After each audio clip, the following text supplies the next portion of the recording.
So in fact, now that's interesting because the implicit bias studies of the general population have actually found that, and this is a frightening fact, that about a third of black folks have actually internalized bias against their own group. Right? So in the larger population, that internalized oppression is a really serious issue. The good news being that at least among the African American physician class, there seems to be something happening, between the point of just being a regular person and being a doctor that somehow rings that out. And it's hard to know what that is. I mean, it could be that African American physicians have such an awareness of the experience of the black community with the healthcare delivery system that they can see things and will see things that other physicians will not, that'll help them to sort of overcome that. If I'm a black doctor and I've got a black patient and the black patient is not opening up to me about certain symptoms or not being really forthcoming about certain symptoms, I might have an understanding of why, given the skepticism that black folks have with good reason about the healthcare delivery system, that a white physician might not. A white physician, or really just anything but a black physician, might look at that as being evidence that, oh, you don't really have a problem. You're not telling me a symptom, therefore the symptom doesn't exist, and I might not know which questions to ask to sort of get things out of you if I share your historical background, however, with regard to the medical system and the healthcare delivery system. Maybe I would know, the kinds of things to ask. I don't know why there's a difference, but the evidence suggests that there is one, and it is fairly substantial. That's the first piece, disparate care at the hands of providers. I would say, though, it's actually the smaller piece. The bigger piece, and there are now over 100 studies that demonstrate it, is the cumulative effect of racial discrimination on black and brown bodies. That is to say, the accumulation of trauma and stress on peoples of color subjected to discrimination over many years can, independent of economic status, independent of occupational status, independent of education, income, or all of those factors, affect the health outcomes of peoples of color, and especially, according to the research, those kinds of experiences with discrimination which are relatively minor compared to the bigger ones, things that are called microaggressions, right? The microaggressions are actually more important than the macroaggressions. It's a very interesting finding in the research, right? The really overt racism, as horrific as it is and as disconcerting as it is to anyone who's the target of it, is actually in a strange way easier for the body and the mind to process. Right? If you think about it, it makes sense, even as counterintuitive as it may seem at first glance. It makes sense because if someone burns a cross on your lawn or puts some kind of racial slur in graffiti, your brain doesn't take more than a nanosecond to process what that is. And that actually helps because one begins to then deal with that immediately. One begins to cope, right, with that immediately. It's the microaggression, the look that you don't quite know what it means, right? The comment that you're not quite sure whether that comment was really about your work product or was that a racial thing. Right? It's that being followed around in the store, or given bad customer service, or given too much customer service, as in, are you getting ready to steal something? Right? Those things that you can't quite figure out what the motivation for the treatment is, actually, according to the research, are more damaging. Because in that moment, the body and the mind are having to spend valuable energy, valuable cognitive resources trying to figure out what just happened. And that actually is more stressful. The body doesn't know how to respond to that as well because you're sort of all over the place with your own interpretation of what happened. So it's the microaggressions, it's the seemingly small stuff which seems to have the biggest impact. The big impact, of course, is that subjected to discrimination, targets of racism, the brains of those who are targeted send these alerts to the adrenal glands, which then, of course, can result and will result in an excess surge of adrenaline, an excess surge of stress hormones like cortisol, right, which happens whenever one is subjected to stress. But the difference between those of us just in everyday life who are subjected to regular everyday stress and someone who is subjected to all that regular stress and on top of it, the stress of identity-based mistreatment, right, is that over time, if you're subjected to that enough, the release of adrenaline, the release of cortisol can actually sort of overload, if you will, the HPA axis, which is the hypothalamic pituitary adrenal axis, right? It can actually cause that axis to break down. Too much adrenaline, too much cortisol, too many stress hormones being released so that your body doesn't return to a steady state over time. It's what folks in this work call a weathering effect over time, right? So that the system, the HPA axis, which normally regulates the level of adrenaline and the level of cortisol that is released so as to address threats, to address danger, to address stress, can break down over time, resulting in greater levels of blood pressure, greater levels of scarring of the arteries, and all the kinds of things that we know are directly related to bad health outcomes. For women in particular, there's a lot of research now on what is called allostatic load, right? And some of you will know this phraseology and others may not. Allostasis is essentially just a word that it's the ability of your body, and we all have an allostatic tendency, the ability of the body to achieve stability over time when it's subjected to change or when it's subjected to stress. The problem with allostatic load or overload is that if you were subjected to certain types of stresses on an ongoing and repeated basis, and especially if you're never really sure when it's going to happen, like some stresses you sort of know when you're going to face them, right? So your body to some extent sort of gets ready for certain stress. Like if I go on a really scary ride with my kids at an amusement park, I know that I'm getting ready to get in a chamber of death that is just going to fall 13 stories at Disney, and I know, and so I sit there and I worry about it, but over time, like my body, sort of regulates, and then when it's done, my body returns to a normal state. That's a rare and temporary type of stress. But if on top of the rare and regular stresses that we have, just as a matter of everyday life, there are also these identity-based threats that you never can really know when they're gonna come, your body's sort of always on high alert. And what happens with allostatic load is that the cardiovascular, the metabolic, the immune system, the nervous system are always sort of gunning their engines, in this sort of non-stop. It's like if you gun the engine of your car non-stop, right? It never sort of has a chance to return to normal and can easily overheat. The same is true with that level of exposure to stress. And for women of color in particular, what the research says is that this allostatic load can affect the milieu in which the placenta attaches or does not attach and develops or does not develop, right? So this affects directly things like infant mortality, affects directly things like low birth weight, right? Independent of all those other factors, because if one is having that system overloaded by all of these factors, the release of stress hormones, the release of adrenaline, et cetera, then that milieu within which the soon-to-be born child develops is not going to be as healthy as it would be for others. And interestingly, when this research has been done on poor women who are white, so they look at their levels of cortisol, they look at their levels of adrenaline, they look at their levels, their blood pressure levels, all these different markers for allostatic load.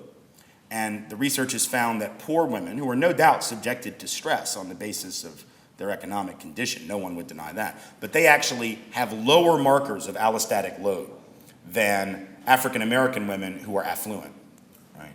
And in every other way, roughly comparable. So even when an African American woman is better off economically than a poor white woman, the African American woman is more likely to show signs of allostatic loading or overloading, or as some have called it, weathering, right?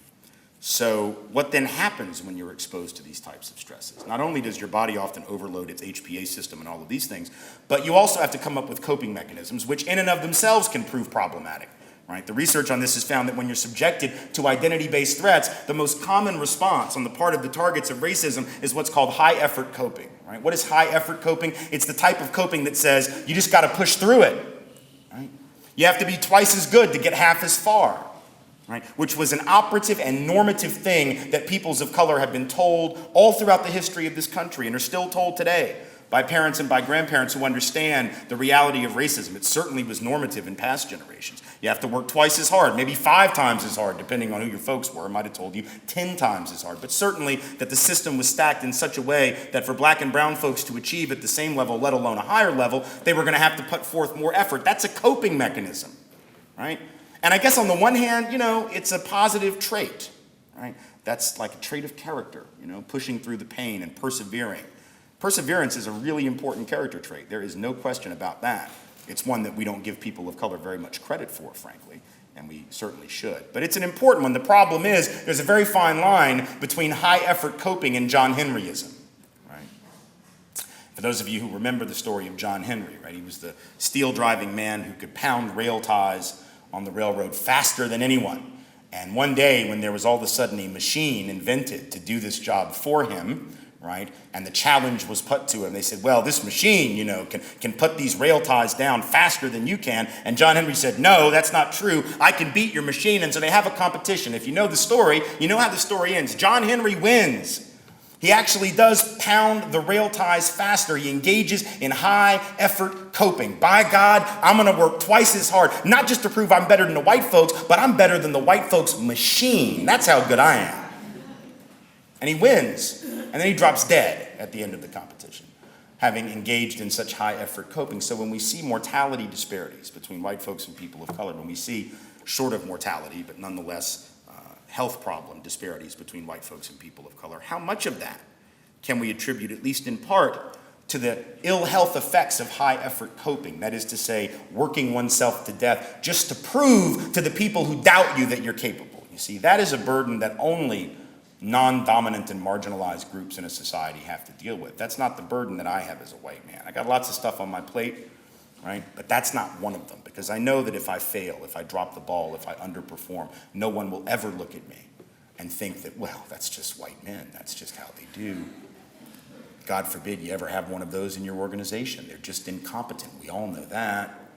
Those of us in the dominant group know that our failures will never at any point be attributed to our group status, because our failures will not trip what psychologists call a mental schema, right? A set of ideas that are connected to one another so that when one falls, they all fall like dominoes. But every person of color who's been awake for even a couple of weeks as an adult in this system, perhaps even as a child, certainly as a young adult, knows how easy it is for people to attribute their shortcomings, their failures, their mistakes, their screw-ups, their inadequacies to some type of group problem.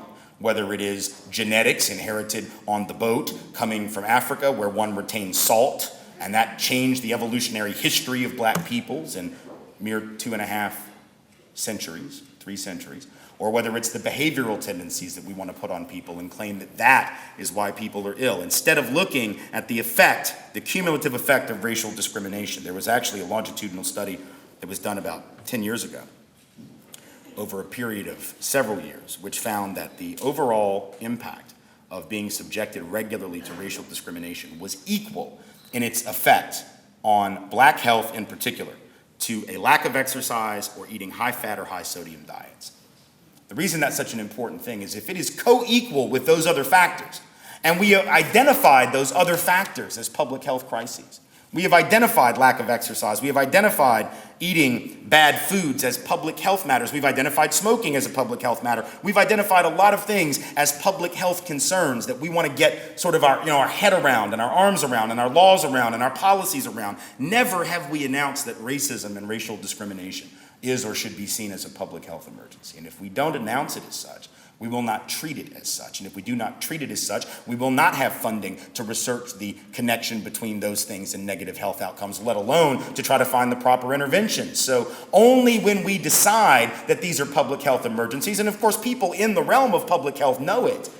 I mean, some of these studies that I'm referencing here, one of the biggest ones appeared in the American Journal of Public Health in 1996, for God's sake. So talking 15 years ago, this stuff was appearing in public health journals. This stuff was appearing in medical literature 10 and 15 years ago, and almost nobody has any familiarity with it, or at least if they do, they're too afraid to bring it up, for fear that once again it will be seen as playing a race card or trying to pander to a special interest group, instead of what it really is, which is trying to make sure that all the pieces to this puzzle are considered, not just the ones that are easier for us to digest. Maybe it's easier for us to digest the just eat right, and don't smoke one. Maybe it's easier for us to digest the can't we just get affordable health care for everyone explanation. And it's certainly a lot easier to digest the some of y'all just got bad DNA explanation. That's always easier, right? Because it takes the burden off of us. But the reality is, even if there are behavioral and cultural factors that affect health, and even if there were genetic factors that affect health, this is the interesting thing about that argument. Even were it true, what does that mean for us as people concerned about public health? It doesn't mean anything. Unless you just want to throw your hands up and say, well, there's nothing we can do then because somebody has a genetic predisposition to ... right? That would make no sense at all. We would still say, look, the one thing that we can control is how we discuss the social determinants of health. That's the piece that we have. I can't change your DNA. I can't change your genetic inheritance, not only as a group, but like your own individual genetic inheritance. We can't affect that. If you come from a family that has certain genes for certain conditions, the odds are better, though certainly not guaranteed. You might develop those conditions, but does that mean we don't try to do something socially to equalize opportunity and thus to minimize the social contribution to that problem? Of course it doesn't mean that.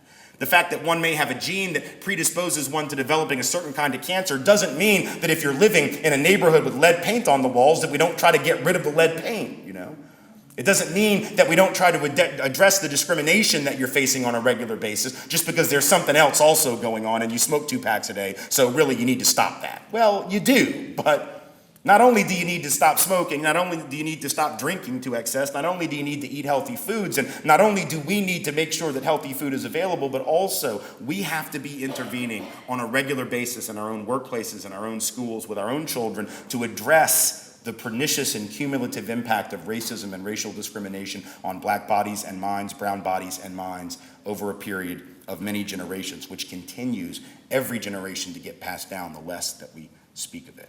And so I hope that we will understand that to bring this up is not to be disrespectful to those persons who are already doing the really good work around affordability and around access. That's important. And it's not to disrespect the work of those who are trying to work on these incredibly important issues like lead paint poisoning, like food deserts, like the lack of affordable and fresh produce, all of which are critical issues. It is to say that as we're doing all of that, we also have to be having a conversation, pushing our organizations, pushing our communities, pushing our health professionals to have a conversation about the role of racial bias, both in the delivery system, but also in the larger society, affecting the health of people when they come into that delivery system. Because if we don't do that, not only are we being unethical, we're being impractical. We will not be able to close racial disparities if we're ignoring one of the biggest contributors to those disparities. We will, in fact, be complicit in them. So all of this has to be part of the conversation. The other side, those who don't really want any fundamental changes in the healthcare delivery system in this country, those who don't really concern themselves with racial disparities, have proven that they will continue to use race as a weapon against those of us who do want to see those things dealt with. The only real question at this point is whether we are prepared to fight back. I certainly hope that we are. Thank you all so much for being here today. I appreciate it. And just got out of Yale, so naturally you're the best and the brightest because, you went to an Ivy League school, you must be. That's the theory. And then they set you loose in a community you've never been to where you don't know anybody, and they don't think it's important to really train you to understand the institutional dynamics that exist. And then after 2 years, you can't figure out why you're not reaching kids. Right? Well, because you didn't have to know anything about them. So it seems to me part of it is acknowledging how little we know and seeking out that knowledge and that wisdom. And then the other thing is being self-aware, understanding how oneself came to be in the position that one is with regard to the racial hierarchy. If I understand that, if I really can deal with and come to grips with the unearned advantage, not for the sake of guilt or self-flagellation, beating oneself about the head and shoulders, but for the sake of really claiming responsibility and accountability, then I think you have a fighting chance, of doing really good, important anti-racism work. But without self-awareness and other awareness, and without an understanding of the institutional features, I think it's sort of a lost cause. So those are the key things. There are some other things, but those are the key things. Yeah. So a couple of questions. The other reason we did this is because there are a lot of themes, so I think you touched on it, but if we can keep going about some really kind of concrete examples about how you start the conversation about racism without placing blame on whites, and how do you start it when someone is denying that racism even exists? So just a few clear strategies. Well, let's deal with that last one first. I think whenever you have a social phenomenon, and not just racism, any social phenomenon for which there is a ton of evidence and a ton of common sense observation as well, and yet people refuse to acknowledge that it's happening. This could be climate change, for instance. This could be the fact that the president really was born in Hawaii. There comes a point where when certain things are just so obvious and folks won't listen, that I really need to know why they're not listening. And I need them to know why they're not. And the only way you find that out is by asking questions. I can make declarative statements to such a person. I can say, no, fool, he was born in Hawaii. And if for whatever reason you have got some psychological block against the obvious, you're not going to see it. I give you all the evidence in the world of climate change, but, if you're more inclined to believe the world is going to end tomorrow at 6 o'clock, than you are to believe that climate change is real, there's only so much that I can do for you, So, but I still want to know why you think that way. It's important. And sometimes what I have found is that when you ask that question to someone who is denying the problem of racism, and the way I ask it is, first off, how would you know? How would you know if racism were happening? Because it seems to me that the people who tend to deny it are usually white and usually in a position of not having to know, what I said with regard to the other answer. So if I don't have to know, what are the odds that I would know? How? What insight would I have had just by observing what? In my white community, in my mostly white school, in my mostly white workplace, with my mostly white circle of friends, which is the case for most white folks? How would I even be exposed to that one way or the other, the knowledge of it. And the answer, of course, is usually that I wouldn't have been. What I have found is I was having a conversation with a guy at a workshop I was doing on reparations, not healthcare, actual reparations, and it was a workshop with about 35 people in the room, 30 of whom were African American folks, 5 of whom I guess, well, 3 of whom were white, maybe, and 2 Latinos. And I walked in, and first thing I did was I said for the first 30 minutes to the people of color in the room, I said, look, we've been at this conference for 4 days. I know a lot of you have been talking about not feeling as though you've been heard in the conference. So I just want to give you the floor for 30 minutes, whatever you want to talk about with regard to racism generally or here at this conference, just go, you know. So for about 30 minutes, you know, these folks of color, mostly African American women, talked about their experiences at the conference with racism. And this is a white privilege conference, you know, where everybody had come theoretically to break down white privilege, and apparently we're still practicing it. And these women were expressing themselves, talking about their experiences there and throughout their lives. And at the end of their testimony, there was a white guy, you know, who clearly he'd gone to some workshops because he knew the workshop lingo, which is, I hear what you're saying, but, right? And of course, you know, when you say that, when you say like, I think I hear what you're saying, but what you're really saying is, I didn't hear a damn thing you just said. Or I did, and I think it's all nonsense, but I'm going to be polite because I've been trained that I should say it that way. So he said, I hear what you're saying, but, and then he proceeded to give every possible defensive reaction that we as white folks frankly give when we talk about race. Everything from, you know, everybody stands on their own 2 feet, everybody can make it if they just try hard, this is the greatest country in the world, more opportunity than any other place on earth, where else would you like to live if not America, for God's sake, you know, all this really nice patriotic pep rally Boy Scout stuff, really nice, but bearing not at all on the lives of these people that he was speaking to. And they were all very polite, much more than I was getting really sort of angry. But these folks, you know, they'd heard it before. So to them, they just sort of took it and they said, well, thank you for your honesty. But there was one young black woman that was not having it. She was a little younger than the others, and she finally was done. And she got up in his face. She brought her chair over. She put it right in front of him, and she looked at him. She said, don't you ever, ever say that. And then she said a word I'm not going to say here, to me again, or any of these people again. How dare you? And she got up in his face for like 20 seconds. And to his credit, he never broke eye contact with her. He listened. He took it. He didn't interrupt.